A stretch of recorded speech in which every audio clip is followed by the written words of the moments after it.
justified. Many of us were told in private conversations that if we voted against this bill on Monday, that the sky would fall, the market would drop 2,000 or 3,000 points the first day, another couple thousand the second day, and a few members were even told that there would be martial law in America if we voted no. That's what I call fear-mongering. Unjustified. The final version of the bill was kept secret from the Congress until minutes before the vote on October 3, 2008. The Federal Reserve had promised total transparency, that every dime would be accounted for. To Democrats and Republicans who've opposed this plan, I say, step up to the plate. Let's do what's right for the country at this time, because the time to act is now. To prevent the possibility of a crisis turning into a catastrophe. After its passage, the public learned with horror that the bill was really a financial coup d'etat by Wall Street. The bill didn't just give $700 billion to the banks. It was a blank check. And as of February 2009, $9.7 trillion has disappeared into a black hole. Within 24 hours of its passage, Secretary of Treasury Henry Paulson said they were no longer going to use the money to unfreeze the mortgage market by buying bad debt. We went to Congress. Illiquid assets look like the way to go. As the situation worsened, the facts change. I will never apologize for changing an approach or strategy when the facts change. Paulson has, in the meantime, admitted that the subprime mortgage crisis is not the cause, really, of the breakdown of the entire world banking system and the bankruptcy of most of the banks in London and in Wall Street. He said, we're going to buy up toxic assets, but we're not going to worry about subprime mortgages. What he's talking about is derivatives. Derivatives are the center of the crisis. He went on to say that where the money was going was a secret. I believe that banking institutions are more dangerous to our liberties than standing armies.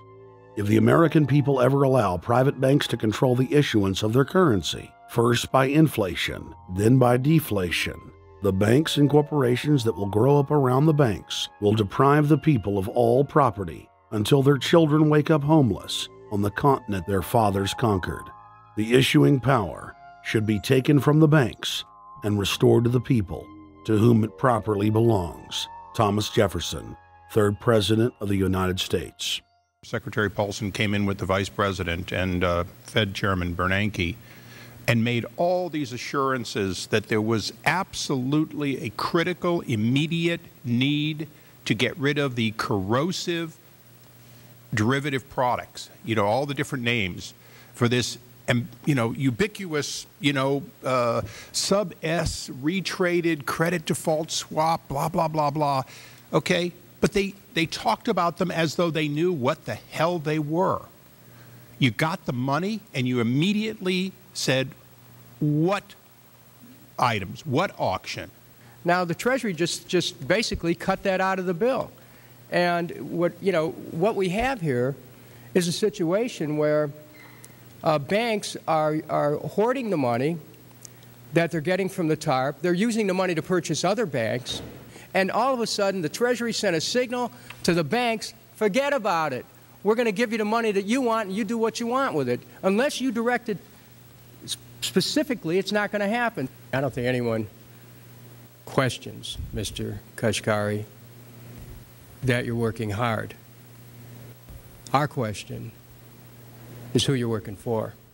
Throughout its passage, President Bush and Senator Obama worked in tandem to get Congress to pass the bill, without even having time to read it, despite the fact that in major polls, 98% of the American people were against the bill. The leadership in both parties were for it.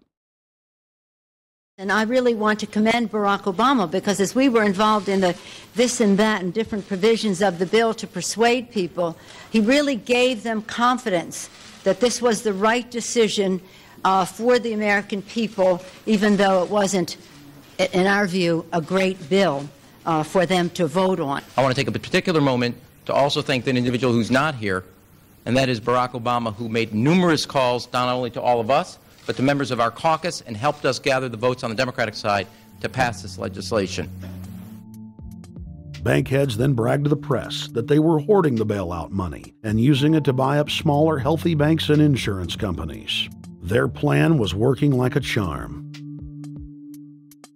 Next, the central bankers loaned the federal government back $787 billion of our own money at interest for President Obama's so-called stimulus package. And just like the banker bailout, Congress was given less than an hour to read the 1,070-page-plus stimulus bill. Barack Obama, who had pledged on the campaign trail to wait 5 days before a bill could be voted on so that the Congress and the people could have a chance to read it, said that the stimulus was too important and it had to be passed before anybody could see it or read it, or the crisis would turn into a catastrophe. Doing little or nothing at all will result in even greater deficits, even greater job loss, even greater loss of income, and even greater loss of confidence. Those are deficits that could turn a crisis into a catastrophe, and I refuse to let that happen. After its Friday passage, in gangster fashion, President Barack Obama took a 4-day vacation and said that there was no rush to sign it. The spending bill was really a takeover bill, designed to further federalize the states and to pay off rich donors that had donated to both parties. As the world slid deeper into depression, the bankers celebrated the fire sale that they had created. I believe the phrase burdens of the office is overstated. Yeah, it's kind of like, why me? Oh, the burdens, you know. Why did the financial collapse have to happen on my watch? It's just pathetic, isn't it? Self-pity. And I don't believe President-elect Obama will be full of self-pity. With their access to unlimited fiat capital, they could now buy up sectors of the world economy not already controlled by them. For over a century, the Anglo-American establishment had worked to bring the world system to this point: artificially engineered global bankruptcy. In an address before the Trilateral Commission in June of 1991, David Rockefeller laid out the elite's ultimate goal. The supranational sovereignty of an intellectual elite and world bankers is surely preferable to the national autodetermination practiced in the last centuries. Now that the bankers were holding the world hostage, they issued their ultimatum. The only solution to restart the global economy would be to set up a planetary government ruled by a new Bank of the World, a Bank of the World owned and controlled by them. Suddenly, hundreds of prominent publications announced the solution: the people's only salvation.